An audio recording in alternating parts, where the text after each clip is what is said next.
நீங்கள் பார்த்து கொண்டிருப்பது உங்கள் ஜாஷ்வா டிவி. சகல ஜனங்களுக்கும் நற்செய்தி.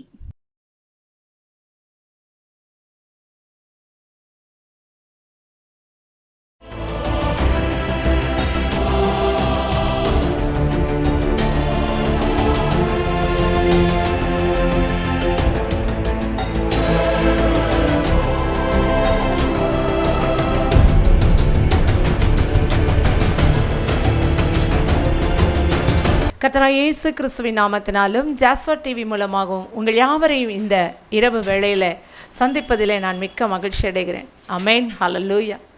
எத்தனை பேர் இந்த மாலை வேளையில் சந்தோஷமாக இருக்கிறீர்கள் என்று சொல்லி எனக்கு தெரியாது. நிச்சயமாக நீங்கள் சந்தோஷமாக இருப்பீர்கள் என்று சொல்லி நான் விசுவாசிக்கிறேன். அமேன், ஹல்லேலூயா.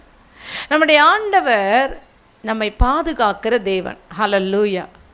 ஒரு தீங்கு வருவதற்கு முன்பே அவர் நம்மை பாதுகாக்கிறவர், நம்மை பராமரிக்கிற ஒரு நல்ல தேவன். ஆனால் நாம் நினைப்போம், நம்முடைய தேவன் நம்மை பாதுகாப்பாரா, விடுவிப்பாரா, தப்புவிப்பாரா, சேதப்படுத்தாமல் நடத்துவாரா என்று சொல்லியெல்லாம் நாம் நிறைய நேரங்களில் நாம் நினைக்கிறோம். அவர் நம்மை காப்பாற்றுகிறார். அவர் நமக்கு நாள்தோறும் போஷித்து உணவளித்து தங்கும் இடம் கொடுத்து நம்மை நடத்துகிற ஒரு நல்ல தேவனாய் அவர் இருக்கிறார். ஆமென், ஹல்லேலூயா. இந்த உலகத்தில் எத்தனையோ பேர் நான் உங்களை காப்பாற்றுவேன் என்று சொல்வார்கள், ஆனால் நம்மை விட்டு ஓடி போய்விடுவார்கள். காப்பாற்றுவேன் என்று சொல்கிறவர்கள் எல்லாம் கைவிடுவார்கள். ஆனால் உன்னை நான் காப்பாற்றுவேன் என்று சொல்லி ஆண்டவர் சொல்லிவிட்டால் அதை அப்படியே நிறைவேற்றுகிற ஒரு நல்ல தேவனை நாம் ஆராதிக்கிறோம். ஆமென், ஹல்லேலூயா. எடுத்து வாசிப்போம். ஏசாயா 27 அதிகாரம் 3 கர்த்தராகிய நான் அதை காப்பாற்றி அடிக்கடி அதற்கு தண்ணீர் பாய்ச்சி ஒருவரும் அதை சேதப்படுத்தாதபடிக்கு அதை இரவும் பகலும் காத்துக்கொள்வேன். ஆமென், ஹல்லேலூயா. கர்த்தராகிய நான் அதை காப்பாற்றி, நம்மை காப்பாற்றுகிற ஒரு தேவன். ஹல்லேலூயா. இந்த உலகத்தில் யாருமே நம்மை காப்பாற்ற முடியாது. தேவன் தான் நம்ம என்ன செய்ய முடியும்? காப்பாற்ற முடியும். தேவன் நம்மை காப்பாற்றுகிற தேவன். எந்த சூழ்நிலையில் நீங்கள் இந்த மாலை வேளையில் இருந்தாலும் கர்த்தர் உங்களை காப்பாற்றுவார். ஒருவேளை நீங்கள் நினைக்கலாம், என்னை காப்பாற்றுவதற்கு எந்த மருத்துவமும் இல்லை, எந்த மனுஷனும் இல்லை, எந்த மருத்துவரும் இல்லை என்று சொல்லி. ஆனால் தேவன் நம்மை காப்பாற்றுவார். என்னை போஷித்து நடத்து, என்னை வழிநடத்த யாராவது உண்டா? நான் அனாதையாய் விடப்பட்டிருக்கிறேனே, எனக்கென்று ஒருவரும் இல்லை, என்னை பராமரிப்பேன் என்று சொன்னவர்கள் எல்லாம் என்னைக்கு பாதுகாப்பு அளிக்காமல் தப்பி ஓடிவிட்டார்கள், என்னை விட்டு ஓடிவிட்டார்கள் என்று சொல்லலாம். ஆனால் தேவன் நம்மை காப்பாற்றுவார். சில வேளைகளில் திருமணமாகி உன்னை காப்பாற்றுவேன் என்று சொல்லி கைப்பிடித்த கணவன் கூட காப்பாற்றாமல் போயிருக்கலாம். ஆனால் தேவன் நம்மை என்றைக்கு கரம் பிடித்தாரோ அன்றிலிருந்து ஒரு வினாடி கூட நம்மை கைவிடாதபடி காப்பாற்றி நடத்துகிற நல்ல தேவன். ஆமென், ஹல்லேலூயா. உலகத்தில் எல்லா மனிதரும் கைவிட்டு போவார்கள். பெற்ற பிள்ளை கைவிடலாம், பெற்றோர் கைவிடலாம், கட்டின கணவன் மனைவி கைவிடலாம், உற்றார் உறவினர் கைவிடலாம், அன்பு சகோதர சகோதரிகள் கைவிடலாம். யார் கைவிட்டாலும், யார் காப்பாற்றாமல் போனாலும் கர்த்தர் நம்மை காப்பாற்றுவார். ஆமென், ஹல்லேலூயா. அவர் காப்பாற்றுகிற தேவன். யாருமற்ற சூழ்நிலையில், எந்த உதவியுமற்ற ஒரு சூழ்நிலையில் நம்மை காப்பாற்றுகிற ஒரு நல்ல தேவனை நாம் ஆராதிக்கிறோம். அவர் எப்படி காப்பாற்றுகிறார் தெரியுமா? அதற்கு நீர் பாய்ச்சி. ஆமென், ஹல்லேலூயா.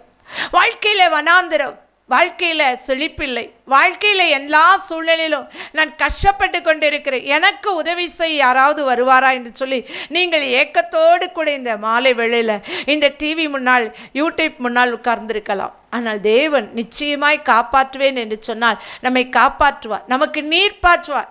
நம்முடைய வாழ்க்கையில் நாம் வாடி போகக்கூடாது, நம்முடைய வாழ்க்கையில் நாம் சோர்ந்து போய்விடக்கூடாது என்று சொல்லுவதுதான் பரிசுத்த ஆவியானவரை நம் வாழ்க்கையில் ஊற்றி நம்மை செழிப்படைய செய்கிற ஒரு நல்ல தேவனை நாம் ஆராதிக்கிறோம். இந்த உலகத்தில் நாம் வாழ்வதற்கு செழுமை, பசுமை நமக்கு தேவை. அதனால தான் நம்ம எந்த சூழ்நிலையிலும் வாடி போய்விடக்கூடாது என்பதற்காக கர்த்தராகிய ஆண்டவர் என்ன செய்கிறார்? அதற்கு நீர் பாய்ச்சி, நீர் பாய்கிற இடங்களில் தான் சில மரங்கள் எல்லாம் எப்படி இருக்கும்? செழித்தோங்கும். அப்போ தேவனாகிய கர்த்தர் நமக்கு நீர் பாய்ச்சும் பொழுது நாம் செழித்தோங்குகிறவர்களாய் காணப்படுவோம். நாளாகமம் புஸ்தகத்தில் 1 நாளாகமம் 18 அதிகாரம் 6 சொல்லப்பட்டிருக்கிறது. பின்பகுதியில் தாவீது போன இடத்திலெல்லாம் கர்த்தர் அவனை காப்பாற்றினார். ஆமென், ஹல்லேலூயா. தாவீது போன இடத்திலெல்லாம் கர்த்தர் அவனை காப்பாற்றினார். அதே வசனம் 13ஆம் வசனத்திலும் அதே வார்த்தை சொல்லப்பட்டிருக்கு. தாவீது போன இடத்திலெல்லாம் கர்த்தர் அவனை காப்பாற்றினார். எப்படி காப்பாற்றினார்? தாவீது என்றைக்கு ராஜாவாக அபிஷேகம் பண்ணப்பட்டானோ அந்த நாளிலிருந்து அவனுக்கு துன்பம் தான். அந்த நாளிலிருந்து அவன் நெருக்கப்படுகிறான், ஒடுக்கப்படுகிறான், எல்லா விதத்திலும் காப்பாற்ற முடியாத ஒரு சூழ்நிலையில் இருக்கிறான். ஒரு சூழ்நிலையில் அவன் சொல்கிறான், மரணத்துக்கும் எனக்கு ஒரு அடி மாத்திரம்தான் இருக்கிறது என்று சொல்லி. அந்த அளவுக்கு தன்னை காப்பாற்றுவார் ஒருவரும் இல்லாத போது கர்த்தராகிய ஆண்டவர் அவனை காப்பாற்றுகிறார். அதனால தான் அவன் சொல்றான் தெளிவா, தாவீது போன இடங்களிலெல்லாம் கர்த்தர் அவனை காப்பாற்றினார். இன்னைக்கு நீங்க போகிற இடங்களில் உங்களுக்கு பாதுகாப்பற்ற ஒரு சூழ்நிலையில் இருக்கலாம். உங்க பிள்ளைங்க தூரமா போயிருக்கலாம். ஐயோ, என் பிள்ளைகளுக்கு பாதுகாப்பு இல்லையே, அங்கே காப்பாற்ற ஒருவரும் இல்லை என்று சொல்லி நீங்கள் தவிக்கலாம். ஆனால் இந்த மாலை வேளையில கர்த்தர் உங்களுக்கு வாக்கு கொடுக்கிறார். உங்கள் பிள்ளைகள் போகிற இடங்களிலெல்லாம் கர்த்தர் அவர்களை காப்பாற்றுவார். ஆமென். ஹல்லேலூயா, ஹல்லேலூயா. என் பிள்ளையை நான் திருமணம் முடித்து கொடுத்து விட்டேன். அந்த வீட்டில் அந்த பிள்ளை எப்படி போய் வாழ்கிறது என்று சொல்லி எனக்கு தெரியாது. உங்கள் பிள்ளை போன இடத்துல கர்த்தர் உங்கள் பிள்ளையை காப்பாற்றுவார். நீங்கள் கண்ணீர் சிந்த அவசியம் இல்லை. ஒரே ஒரு காரியத்தை மாத்திரம் உங்கள் பிள்ளைகளுக்கு கற்றுக் கொடுக்க வேண்டும். என்ன கற்றுக் கொடுக்க வேண்டும்? எந்த இடத்தில் இருந்தாலும் தேவனை நோக்கி பார்ப்பதில் ஒரு நாளும் பின்தங்காதே, பின் வாங்காதே என்று சொல்லி நாம் சொல்லிக் கொடுக்க வேண்டும். ஆமென். ஹல்லேலூயா. என்னதான் சொன்னாலும் என் பிள்ளை கேட்கல, என்னதான் சொன்னாலும் என் பிள்ளை அந்த வழிக்கு வரல, ஆண்டவர் காப்பாற்றுவார் என்று சொல்லி என் பிள்ளை வரவே இல்லை அப்படின்னு நீங்கள் சொல்லலாம். நான் சொல்கிறேன், நீங்கள் சொல்லிக்கிட்டே இருங்க. ஆண்டவர் கிரியை செய்கிற காலத்தில் உங்கள் பிள்ளைகள் தானாகவே கர்த்தரை தேடி ஓடி வருவார்கள். அவர் காப்பாற்றுகிற தேவன். ஆமென். ஹல்லேலூயா. அடுத்ததாக நாம் பார்ப்போமானால், ஒன்றும் சேதப்படுத்தாதபடிக்கு நம்மை நடத்துகிற தேவன். ஆமென். ஹல்லேலூயா. எந்த ஒரு காரியமும் நம்மை சேதப்படுத்தாதபடிக்கு தேவன் நம்மை நடத்துவாராம். இன்னைக்கு எத்தனை சேதம், பொருள் சேதம் வந்திருக்கிறது, உயிர் சேதம் வந்திருக்கிறது எங்களுடைய வாழ்க்கையில். எங்களுடைய வாழ்க்கையில் நாங்கள் எல்லாவற்றையும் இழந்து நாங்கள் சேதப்பட்டு இருக்கிறோம்.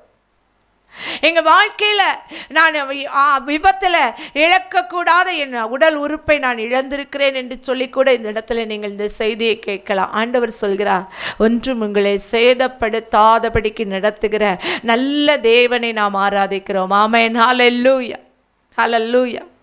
சேதம் வாழ்க்கையில் வந்தாலும் அந்த சேதம் நம்மை சேதப்படுத்தாதபடிக்கு நடத்துகிற தேவன் நம்முடைய தேவன். தானியேல் வாழ்க்கையில் சேதம் வருவதாக இருந்தது. ஆமென். ஹல்லேலூயா. தானியேல் தேவனை தவிர நான் வேறு ஒன்றையும் வணங்க மாட்டேன் என்று சொல்லி பிடிவாதமாக இருந்ததுனால சிங்கக்கபில தூக்கி போட்டார்கள். சிங்கங்கள் அவனை சேதப்படுத்தி விடும் என்று சொல்லி எல்லாரும் தப்பு கணக்கு போட்டார்கள். ஆமென். ஹல்லேலூயா. இன்றைக்கு உங்களை பார்த்து தான் அப்படிதான் நினைப்பாங்க. இதோடு சரி, இவ்வளவுதான், இவர்கள் சேதப்பட்டு போவார்கள், இவர்கள் வெட்கப்பட்டு போவார்கள், இவர்கள் ஆராதிக்கிற தேவன் நிச்சயமாய் இவர்களை தப்பு வைக்க மாட்டான் என்று சொல்லி எல்லாரும் பேசுவார்கள். இவர்கள் சேதப்பட்டு போவார்கள். எப்படி இவர்கள் சேதப்படுகிறார்கள் என்பதை பார்ப்பதற்கு அநேக கண்கள் காத்திருக்கும். ஆனால் தேவன் நம்மை சேதப்படுத்த மாட்டார். அன்றைக்கு அந்த ராஜ சபையில் எல்லாருமே தானியேல் அவ்வளவுதான், முடிந்து போயிற்று, இரவிலே சிங்கங்கள் அவனை அப்படியே பீத்து போட்டிருக்கும், பீறி போட்டிருக்கும் என்று சொல்லி எல்லாரும் நினைத்தார்கள். ஆமென். ஹல்லேலூயா. கடித்து கொதறி போட்டு விடும் என்று சொல்லி நினைத்தார்கள். இன்றைக்கு உங்களையும் அப்படித்தான் எல்லாரும் நினைக்கிறார்கள். நான் கேட்ட வார்த்தை அவர்கள் இருதயத்தை கண்டிப்பாய் நொறுக்கி இருக்கும். இனி ஒருபோது என்னிடத்தில் வாய் திறக்க மாட்டார்கள், என்னிடத்தில் எந்த வம்பு வழக்குக்கும் வரமாட்டார்கள் என்று சொல்லி நினைப்பார்கள். ஆனால் அவர்களின் வாயை கட்டுகிற தேவன் நம்மோடு கூட இருக்கிறபடியால், அந்த வார்த்தை நம்மை சேதப்படுத்தாதபடி நடத்துகிற தேவன் நம்மோடு கூட இருக்கிறபடியால், இந்த இரவு வேளையில யாரோ ஒருவர் சொன்ன வார்த்தையினால் நான் துன்பப்பட்டு துயரப்பட்டு துக்கப்பட்டு இருக்கிறேன் என்று நீங்கள் சொல்வீர்கள். ஆனால் கர்த்தர் உங்களுக்கு சொல்கிறார், அந்த வார்த்தை ஒன்றும் உங்களை சேதப்படுத்தாது. இனி உங்களை பேசாதபடிக்கு அதன் வாய்களை நான் கட்டுவேன். தானியேல் 6ஆம் அதிகாரம் 22ஆம் வசனத்தை நாம் வாசிப்போம். சிங்கங்கள் என்னை சேதப்படுத்தாதபடிக்கு தேவன் தம்முடைய தூதனை அனுப்பி அவைகளின் வாயை கட்டி போட்டார். அதேனென்றால் அவருக்கு முன்பாக நான் குற்றமற்றவனாய் காணப்பட்டேன். ஆமென். ஹல்லேலூயா. சிங்கங்கள் என்னை சேதப்படுத்தாதபடிக்கு. தாவீது எவ்வளவு தைரியமா சொல்றாங்க பாருங்க. சிங்கங்கள் என்னை சேதப்படுத்தாதபடிக்கு. இந்த உலகத்தில் நிறைய சேதங்கள் வரலாம், எத்தனையோ சிங்கங்களைப் போல மனிதர்கள் எழும்பலாம், ஆனால் அவை ஒன்று நம்மை சேதப்படுத்தாதபடிக்கு. வாழ்க்கையில் நீங்கள் நினைக்கலாம், எனக்கு விரோதமாக என்னென்ன காரியங்கள் செய்யப்பட்டு இருக்கிறது, எத்தனையோ காரியங்கள் எனக்கு விரோதமாக எழுப்பப்பட்டு இருக்கிறது, அவை எல்லாம் என்னை விட்டு விலகுமா, அவை எல்லாவற்றிலும் நான் சேதப்படாமல் இருப்பேனா என்று சொல்லி நினைக்கலாம். ஆனால் தேவன் நம்மை சேதப்படுத்தாமல் நடத்துகிற ஒரு நல்ல தேவன். தேவன் என்னை சேதப்படுத்தாமல் சிங்கங்களின் வாய்கள் எப்படி கட்டினாரா? தூதனை அனுப்பி கட்டினாராம். ஆமென், ஹல்லேலூயா. நம்முடைய வாழ்க்கையிலும் ஒரு தூதன் உண்டு. ஆமென், ஹல்லேலூயா. நமக்கு விரோதமாக எழும்புகிற எல்லா வாய்களையும் கட்டி போடுகிற நம்முடைய தேவாதி தேவன் நம் அருகில் இருக்கிறார். ஆமென், ஹல்லேலூயா. நாம் அவரை மாத்திரம்தான் நோக்கி பார்க்கணும். அந்த தானியேல் சொல்கிறான், நான் அவருக்கு முன்பாக எப்படி இருந்தேன்? குற்றமற்றவனாயிருந்தேன். ஆமென், ஹல்லேலூயா. நம்முடைய வாழ்க்கையில் ஒரு குற்றமும் நாம் செய்யக்கூடாது. தேவனுக்கு விரோதமாய் எந்த பாவமும் செய்யக்கூடாது. யோசேப்பு சொல்லுவான், தேவனுக்கு விரோதமாய் இத்தனை பெரிய பொல்லாங்கை நான் எப்படி செய்வேன்? யோபு சொன்னார், என் கண்களோடு கூட நான் உடன்படிக்கை பண்ணினேன், என் உதடுகளினால் கூட நான் பாவம் செய்ய மாட்டேன் என்று சொல்லி பவுல் அப்போஸ்தலர் சொன்னார், நான் பாவியிலும் பிரதான பாவி என்று சொல்லி தன்னுடைய எல்லா காரியங்களையும் தேவ சமூகத்தில் ஒப்பு கொடுத்தார். ஆமென், ஹல்லேலூயா. இந்த ராத்திரி வேளையிலும் நான் ஆண்டவருக்கு விரோதமாக எத்தனையோ பாவங்களை செய்து விட்டேன், என்னை சேதப்படுத்தாதபடி நடத்துவாரா? தேவனிடத்தில் மனம் திரும்பும் பொழுது தேவன் நம்மை பாதுகாக்கிற தேவன், நம்மை தப்புவிக்கிற தேவன், யாரும் நம்மை சேதப்படுத்தாதபடி, எந்த வார்த்தையும் நம்ம துக்கப்படுத்தாதபடி நன்மையால் நிரப்புகிற ஒரு நல்ல தேவன். ஆமென், ஹல்லேலூயா. நம்முடைய வாழ்க்கையில் குற்றமற்றவர்களாய் நாம் வாழ வேண்டுமானால் இயேசு கிறிஸ்துவின் இரத்தத்தினாலே நாம் கழுவப்பட்டவர்களாய் இருக்க வேண்டும். இந்த செய்தியை கேட்கிற நீங்கள், ஒருவேளை நீங்கள் சொல்கிறபடி நான் தானியேலைப் போல நான் இல்லை, அதனால் நான் குற்றமற்றவனாக இல்லை, என் வாழ்க்கையில் நிறைய குற்றங்களை நான் செய்திருக்கிறேன் என்று நீங்கள் சொல்லலாம். நான் இயேசுவை அறியாமல் இருக்கிறேன் என்று நீங்கள் சொல்லலாம். ஆனால் தேவனுடைய இரத்தத்தினால் நீங்கள் கழுவப்படும் போது, இந்த இயேசுவை ஏற்றுக்கொண்டால் நிச்சயமாக நான் குற்றமற்றவனாய் மாறுவேனா என்று சொல்வீர்களானால், அவர் சிந்தின அந்த இரத்தத்தினால, இயேசு கிறிஸ்துவின் இரத்தம் சகல பாவங்களை நீக்கி நம்மை சுத்திகரிக்கும். உங்களுடைய எல்லா குற்றங்கள், அக்கிரமங்கள், மீறுதல்கள் எல்லாவற்றையும் மன்னிக்கிற ஒரே ஒரு காரியம் அவருடைய இரத்தம் தான். அந்த இரத்தத்தினால் நீங்கள் கழுவப்படும் போது எல்லாம் உங்களை சேதப்படுத்தாதபடி நடத்துகிற நல்ல தேவன். ஆமென், ஹல்லேலூயா. அது மாத்திரம் அல்ல, அவர் நம்மை காக்கிற தேவன். ஹல்லேலூயா. இரவும் பகலும், அந்த ஏசாயா 27:3 வாசிப்போம். இரவும் பகலும் அவர் என்ன செய்கிறாரா? நம்மை பாதுகாக்கிறார். ஹல்லேலூயா. நான் அதை காப்பாற்றி அடிக்கடி அதை தண்ணீர் பாய்ச்சி ஒருவரும் அதை சேதப்படுத்தாதபடிக்கு அதை இரவும் பகலும் காத்துக்கொள்வேன். ஆமென். இரவும் பகலும் காத்துக்கொள்வேன் என்று கர்த்தர் நமக்கு சொல்கிறார். ஆமென், ஹல்லேலூயா. இந்த உலகத்தில் பாதுகாக்கிற, காத்துக்கொள்கிற நல்ல தேவனை நாம் ஆராதிக்கிறோம். நம்முடைய ஆண்டவர் எப்படிப்பட்டவர் தெரியுமா?